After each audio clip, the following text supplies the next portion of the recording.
Mamma, kyk net hoe lekker is dit. Vandag sit ons lekker hier by die dam en ons geniet onsself. Ek wil vir julle nou 'n storie vertel van wat met my seun gebeur het. Hierdie is my seun. Nou kom ek vertel vir julle 'n storie. Laas jaar Augustus het hy 'n lelike ongeluk gehad met Rappie. Dit is mos altyd hartseer as 'n mamma sien hoe jou kind net daar lê langs die veld. En ek het net gedink, nee man, hy sal oukei wees, hy gaan nou weer opstaan.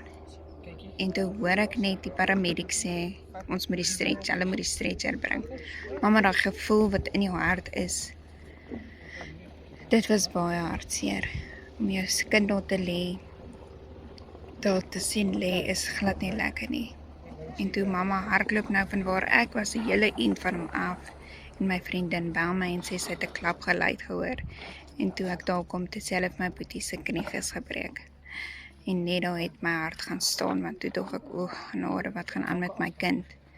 En toe kom die paramedics daar met die stretcher en hulle laai hom in ons is in die ambulans. Mamma het sommer agterin geklim, ek het nie eens geweet daar langs die kant is trappies waar jy mos altyd opklim nie. Ek het sommer agterin geklim.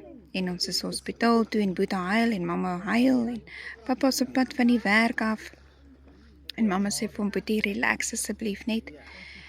En ja, en toe sy hele Rappie carrière in sy gloriekas in, waar hy nou sy knieschijf gebreek het. En van daar af het dit maar moeilik gegaan. Sy het almal sy ondersteuning gehad. Medies kon nie helfte van die rekeninge betaal nie, so ja, ons moes van plan maak om geldjies te kry. En daarom het ek net besluit, genoeg is genoeg, ek soek asseblief 'n ekstra inkomste wat ons kan help. En daarom het ek afgekom op die Legacy Builders program. Nou mamma, as so iets met jou gebeur het, of jy weet hoe ek gevoel het, moet jy asseblief vir my comment. En ek sal vir jou graag my storie verder wil vertel en vir jou my plan stuur.